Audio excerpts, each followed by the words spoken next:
Bonjour et bienvenue dans cette nouvelle vidéo. Après le charmant village de Villa de Leyva que vous avez pu voir dans le dernier épisode, on s'est tranquillement dirigé en banlieue de Bogota. Plusieurs Colombiens nous avaient parlé d'une grosse attraction qui semble assez importante dans le pays, c'est-à-dire une cathédrale de sel. On va visiter la cathédrale de sel qui est sous terre, une ancienne mine de sel. La cathédrale de sel de Zipaquirá est en fait une ancienne mine de sel dans laquelle les mineurs avaient eux-mêmes, dans le fond, façonné dans le sel une cathédrale. Par contre, elle a été fermée au début des années 90 pour ensuite être réouverte. Puis c'est devenu vraiment un projet colossal d'y construire une immense cathédrale. Donc, le lieu est très voué, disons, au culte catholique. Pourquoi toi t'entendais un truc qui parlait du bois et du fer, puis moi il parlait juste de Jésus? Moi, c'est intéressant. Ça dit que la structure est en acier, le sel est partout, puis les côtés sont en eucalyptus. En fait, c'est un bois qui absorbe l'eau, puis il cristallise. Il absorbe le sel et l'eau, puis il cristallise avec le temps, puis il devient vraiment solide. L'Audioguide nous dit que en ce moment, si ça sent les œufs pourris, c'est à cause qu'il y a du sulfure d'hydrogène dans l'air. Puis que c'est monitoré à tous les jours. Mais il en reste pas moins que ça sent mauvais. Très relié à Jésus ici. Hein? Avec Jésus est condamné à mort. Et de là, le narthex, mot grec, qui signifie portique. Puis là, on arrive, on voit la chapelle, je sais pas. Puis le Magui est rendu là-bas. Les salles sont grosses, hein? C'est gigantesque. Moi, j'aime bien les plafonds. On voit vraiment bien les structures de sel.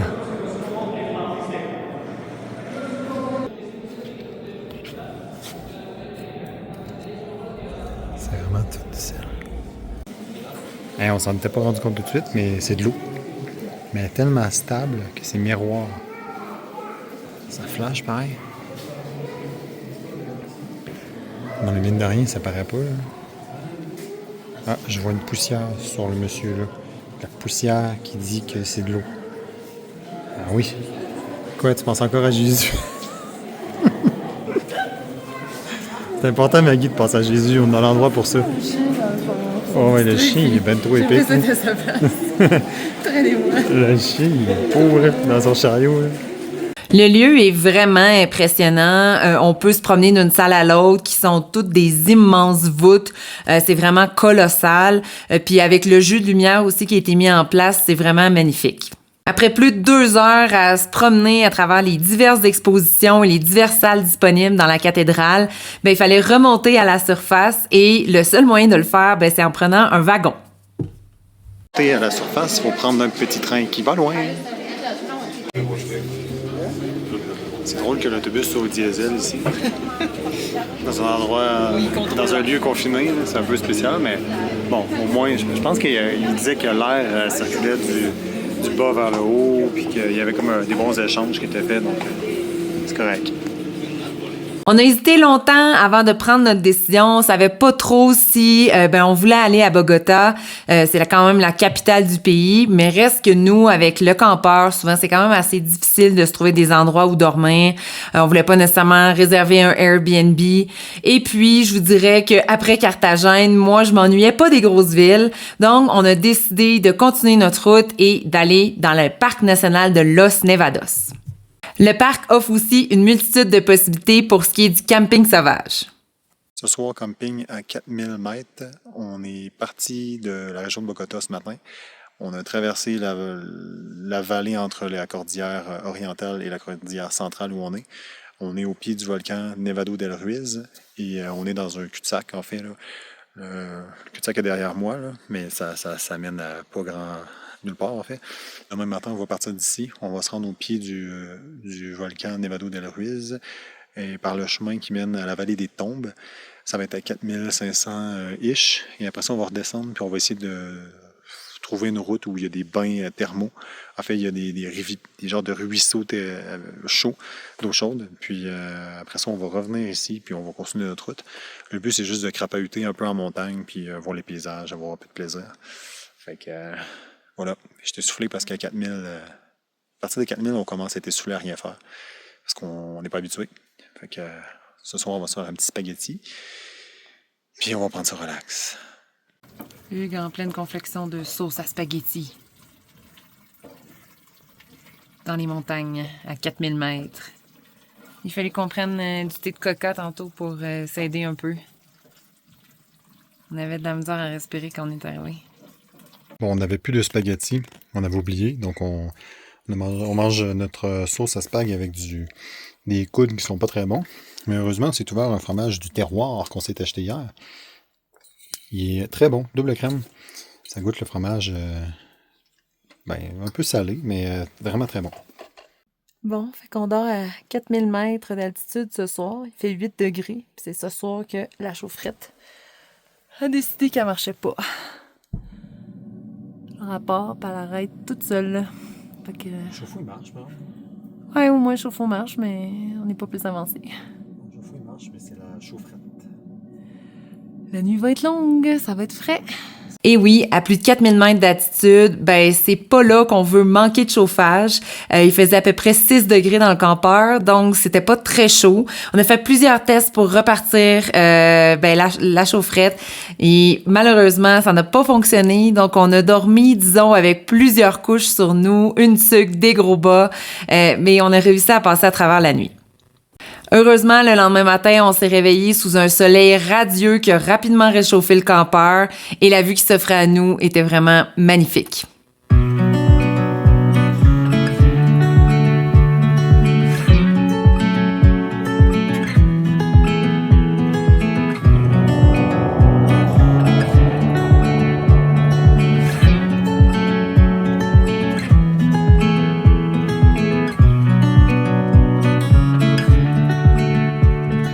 Le volcan Nevado del Ruiz. Donc, comme on va être à 4500, peut-être même 5000 si on est chanceux, je vous ai fait une petite tisane de coca.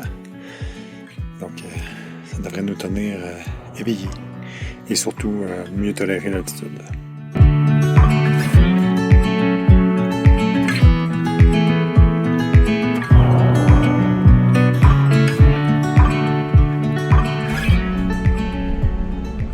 Donc, dirigé vers l'entrée du parc national. Faut savoir que la visite des parcs nationaux en Colombie, c'est pas simple. Souvent, on nous oblige à être accompagné d'un guide. On peut pas y aller seul. Aussi, les prix sont quand même assez élevés. Là. En moyenne, c'est à peu près 35 $ par personne pour la visite. Puis aussi, c'est assez réglementé. On doit, par exemple, assister à une petite vidéo explicative où on va nous donner des instructions sur comment se comporter dans le parc. Exemple, pas sortir des sentiers, pas arracher des plantes ou des choses comme ça. Mais aussi comment se comporter parce que là, on allait visiter un volcan actif, donc savoir comment évacuer les lieux. On est donc parti en auto, on suivait un guide et d'autres gens qui nous accompagnaient pour former un groupe, un genre de convoi en auto qui suivait un guide avec différents arrêts où elle nous donnait des explications sur le parc. C'était quand même très intéressant, mais c'est sûr que c'est plus ou moins notre genre de visite. On aime bien être en liberté. Et aussi, malheureusement, on n'était vraiment pas chanceux avec la température. Décidément, les montagnes colombiennes ne nous souriaient pas.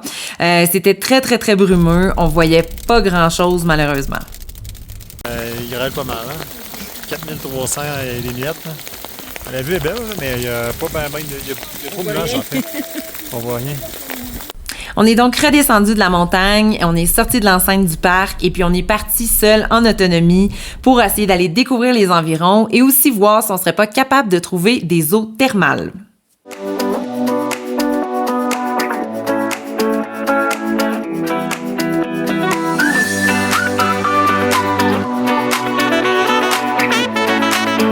C'était décidément pas notre jour de chance. On a arrêté à divers endroits où on savait qu'il y avait des eaux thermales, selon Google. Il y en a que tout simplement, ça semblait plus exister. Il y a un site en particulier qui est très populaire. On est allé, ils nous ont dit qu'il était en rénovation, en fait, et que ça serait juste ouvert quelques mois plus tard. Donc, on n'a pas été chanceux, mais c'est pas grave. On a continué notre route. On a tranquillement redescendu en altitude et plus on descendait, plus les degrés montaient.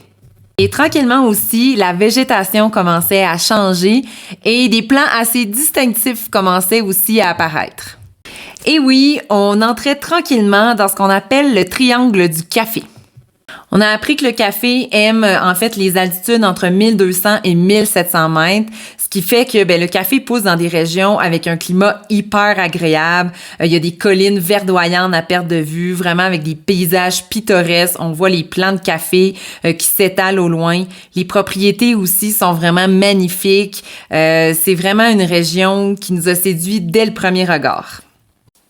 Notre premier arrêt dans le Triangle du Café, en fait, c'était dans une finca qu'on avait vue en ligne, qui acceptait les voyageurs comme nous, qui voyagent avec leurs véhicules et leurs campeurs. Ce matin, quand on a fermé le campeur, il devait faire 8 degrés. Puis là, on est le soir, il est environ 7 heures. C'est drôle parce que tout est tellement froid dans le campeur, on sent l'air froid se dégager. Puis même la porte du frigo. C'est pas parce que le frigo à l'intérieur il est froid, là. Ça fait jamais ça. C'est juste parce que tout est tellement froid, même la toilette est mouillée. Il y a de l'humidité qui colle partout. Bon, ça va sécher rapidement, là, mais c'est impressionnant de voir ça. Et oui, avec le changement de température entre la montagne et la vallée où on se trouvait, on est quand même passé d'environ à 8 degrés le jour à 28 degrés. La condensation et le froid qui s'était créé à l'intérieur du campeur était vraiment surprenant. La finca est vraiment un lieu de détente parfait. Ils ont un immense jardin sur lequel on a une vue sur les collines verdoyantes, les plants de café, mais aussi les plants de plein d'autres fruits exotiques. Il y a aussi plein d'espèces d'oiseaux qui viennent visiter le jardin. Vraiment un endroit extraordinaire. Puis le café il est bon. Et on a donc convaincu Frédéric et Rosalie, nos amis québécois, de venir nous y rejoindre. Encore Frédéric avec ses fruits. Une histoire sans fin. Manger cette partie-là. Ouais, mais c'est cool quand même. Toujours des fruits. Ceux-là, ils ressemblent à de la citrouille. La finca offre pas seulement des emplacements de camping, mais c'est aussi un hôtel vraiment magnifique. J'étais un peu envieuse des gens qui y restaient.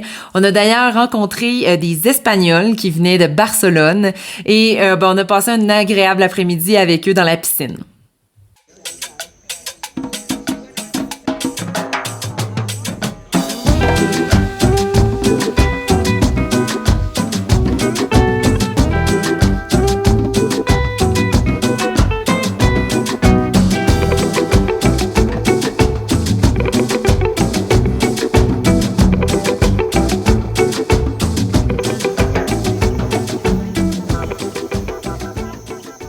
Voilà, c'est tout pour aujourd'hui. Dans la prochaine vidéo, on continue notre exploration du Triangle du Café. Et on visite la très populaire vallée de Kokora et ses palmiers géants.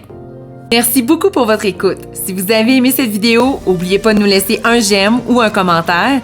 Si vous êtes nouveau sur cette chaîne, n'oubliez pas de vous abonner. Merci beaucoup. Bye!